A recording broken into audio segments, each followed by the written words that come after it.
Salut et bonjour à toutes et à tous. Merci d'être en notre compagnie sur France 3 Corse et Viast. Et le sommaire d'Aude de ce mardi 2 avril, les métiers de la mer, que ce soit embarqués sur des navires ou à terre, les opportunités sont nombreuses, mécanique, services, loisirs ou même marine nationale. On examine les possibilités avec nos invités. S'intéresser au métier du maritime quand on habite sur une île, quoi de plus naturel. Il existe en Corse 723 établissements qui emploient environ 2200 salariés. Et l'an dernier, il y a eu environ 800 embauches en Corse. En ce qui concerne la parité, on est loin du compte. 29% des salariés sont des femmes dans ces métiers de la mer et 71% sont des hommes. Alors que ce soit à quai ou en mer, le maritime recrute. Pour mieux connaître ces métiers, les formations, les opportunités, je reçois mes deux premiers invités à l'occasion de la semaine des métiers du maritime.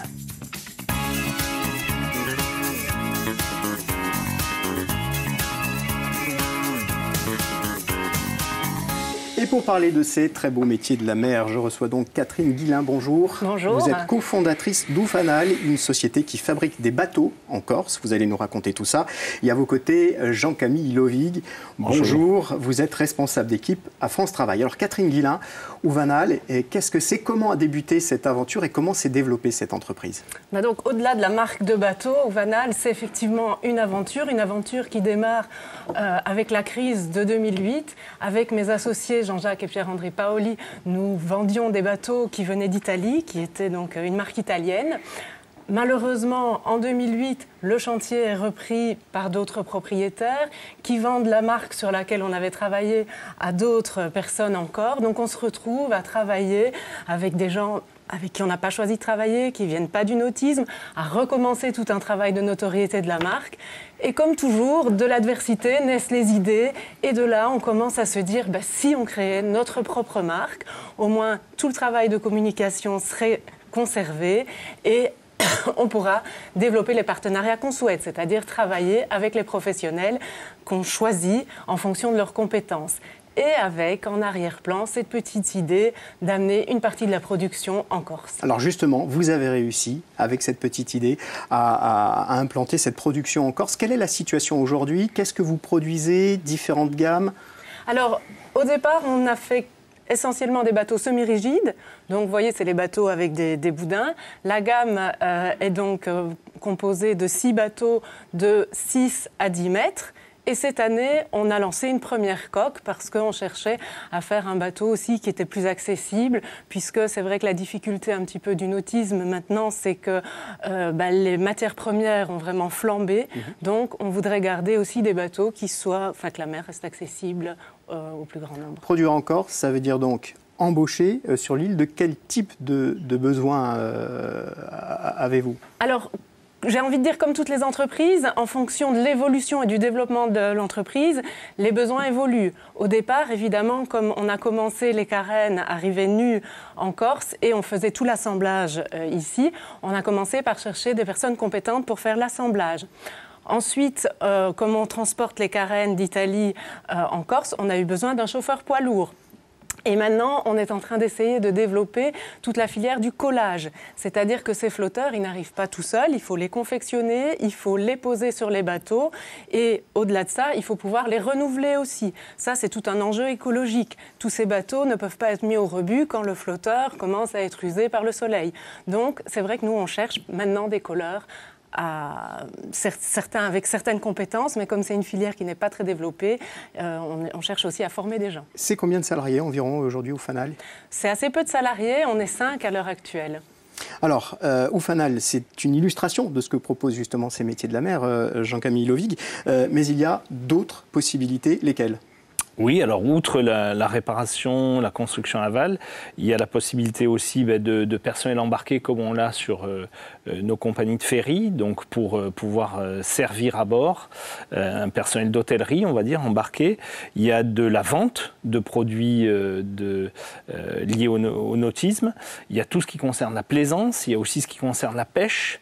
Donc on est sur une variété extrême. Il y a aussi la marine nationale qui propose des métiers extrêmement techniques. Donc on a vraiment toute une gamme de métiers très très différents liées au maritime. Quelles sont les spécificités justement du contexte corse dans le cadre de cette semaine des métiers du maritime ?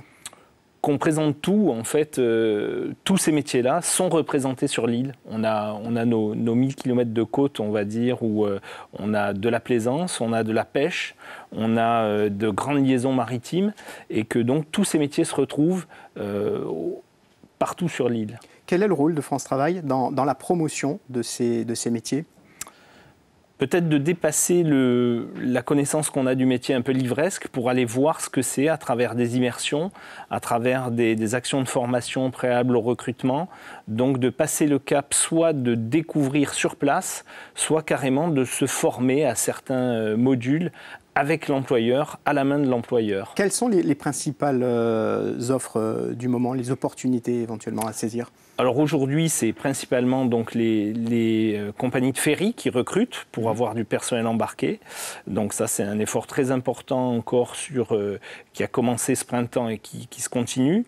On a aussi quelques offres en réparation navale et de toute façon, tout au long de l'année, on a vraiment toute la gamme d'offres possibles dans le domaine. Catherine Guillain, vous, qu'est-ce que vous recherchez ? Ce sont des profils un peu polyvalents avec des salariés qui peuvent être un petit peu touche à tout et qui peuvent évoluer aussi dans leurs compétences ? Alors effectivement, on a des collaborateurs qui viennent de différents horizons.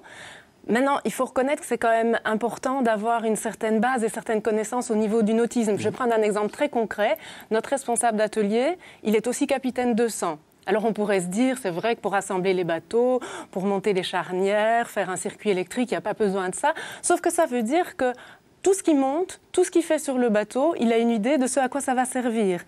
Et éventuellement, est-ce que ça va être pratique ou est-ce que ça ne va pas être pratique ? C'est aussi comme ça qu'on a fait évoluer les bateaux, grâce à des gens comme ça qui disaient on pourrait faire ceci parce que ça améliore toujours au niveau de la pratique.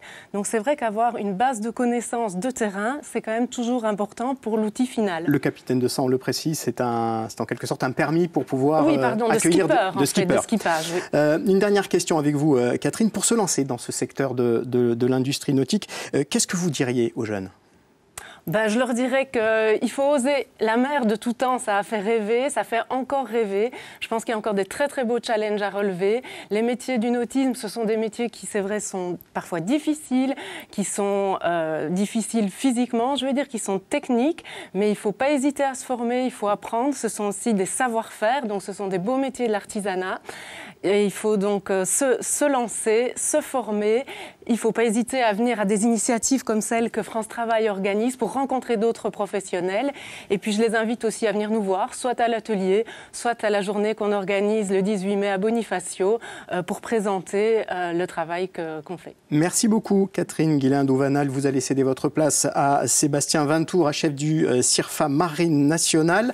Merci à vous. Jean-Camille Lovigui, comment justement France Travail encourage les jeunes à ces métiers de la mer ? À travers cette semaine et tous les événements qu'il y a, à venir découvrir les professionnels sur tous les métiers possibles. On va avoir notamment le 11 une manifestation où on va pouvoir découvrir le métier de skipper, comme on le disait. On va découvrir la restauration navale, on va découvrir le métier des caillers, on va découvrir vraiment toute la chaîne, tout ce qui fait la diversité de cette filière. Un mot sur les formations. Quelles sont les formations qu'il est possible de suivre en Corse ? Alors sur de la réparation et de la maintenance navale, on a le CFA de Propriane, donc qui est spécialisé là-dessus. On a le lycée maritime de Bastia qui va l'être sur les formations de capitaine de sang, de matelot, et on a l'AFPA qui forme sur les métiers donc d'hôtellerie embarquée. Donc on a toute cette variété aussi. Vous évoquiez il y a un instant aussi les possibilités qu'offre la Marine nationale. Sébastien Vintoura, bonjour. Bonjour. Vous êtes chef du CIRFA Marine nationale, Centre d'information et de recrutement des forces armées. Pourquoi s'engager dans la Marine aujourd'hui ? Alors, tout d'abord, pour s'engager dans la Marine, je pense qu'il faut quand même être un petit peu attiré par la mer et les voyages. Être marin, ça va être choisir un métier dans lequel on va se former et qu'on va pouvoir travailler justement dans des conditions hors normes, comme un bateau de surface ou un sous-marin.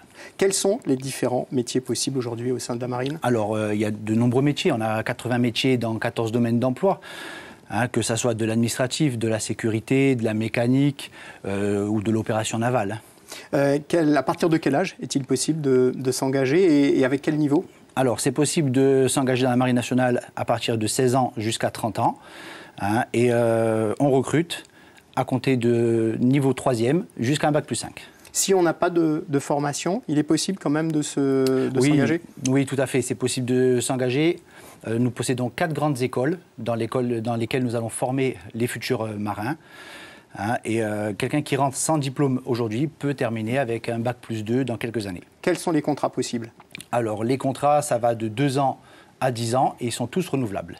Est-ce qu'il y a des évolutions possibles et de quel type au sein de cette Marine nationale? Alors oui, il y a des évolutions possibles. Je vais prendre mon cas, par exemple. Je me suis engagé en 2003 ici à Ajaccio en tant que matelot.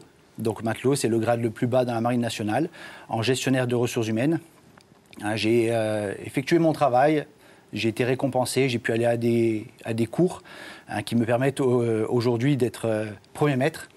J'ai été responsable de ressources humaines et aujourd'hui l'opportunité d'aller dans un CIRFA me permet d'être chef de bureau Marine nationale et d'obtenir des diplômes civils comme un bac plus 2 dans le recrutement et un bac plus 2 dans la ressource humaine. Rapidement, si je veux m'engager dans la marine, où je me renseigne et comment je fais? Alors si on veut se renseigner pour la Marine nationale, j'invite les jeunes à venir nous rencontrer au CIRFA Marine d'Ajaccio ou sur le site lamarinerecrute.fr.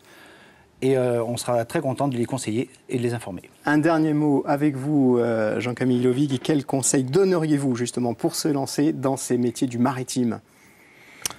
D'avoir le pied marin pour ceux qui s'embarquent. Et c'est même pas obligatoire, puisqu'il y en a qui font carrière sans.